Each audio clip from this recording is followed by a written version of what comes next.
Ce jeudi 21 septembre 2023, Frédéric Beigbeder souffle sa 58e bougie. L'occasion de revenir sur la fusillade dans laquelle il s'était retrouvé et à la suite de laquelle, traumatisé, il a développé une maladie. Joyeux anniversaire à Frédéric Beigbeder. Ce jeudi 21 septembre 2023, l'auteur, chroniqueur et scénariste, entre autres, souffle sa 58e bougie. Une journée spéciale durant laquelle, on en est sûr, ses proches auront de tendres pensées pour lui, à commencer par ses filles Chloé et Ona, sa compagne Lara Micheli qui lui a donné de jeunes enfants mais aussi ses nombreux amis, du monde de la nuit mais pas que.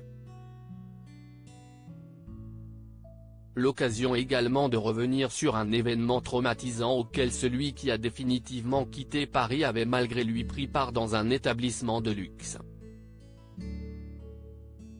Nos confrères de Gala le racontaient au mois d'avril dernier dans leur page. On pouvait lire « J'ai toujours mis un point d'honneur à vouloir rédiger quelques pages chaque jour », assure-t-il. Un électrochoc l'a conforté dans cette volonté, la fusillade au Ritz en 2018 à laquelle il a échappé. Des hommes cagoulés en avaient après les bijoux exposés. L'épisode l'a longtemps privé de sommeil.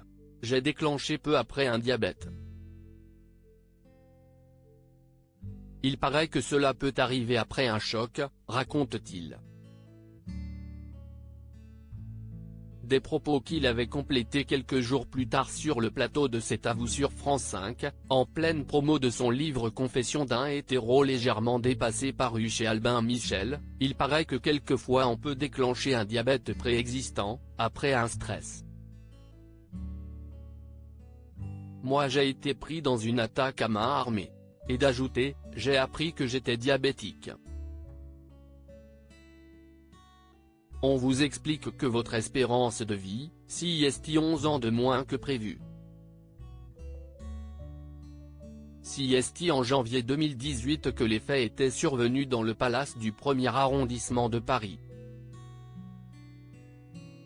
Sur le coup, personne n'a vraiment compris ce qui se passait lorsque, juste après, 3 types cagoulés ont fait à leur tour irruption dans le bar. Ils ont juste dit, barrez-vous, on ne va pas vous faire de mal. Ces quelques mots, qui se voulaient j'imagine rassurants, ont déclenché un vent de panique.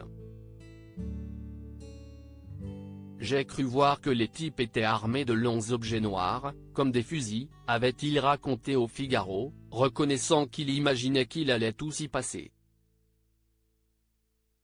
Le butin ce jour-là sera de 4 millions d'euros pour les braqueurs.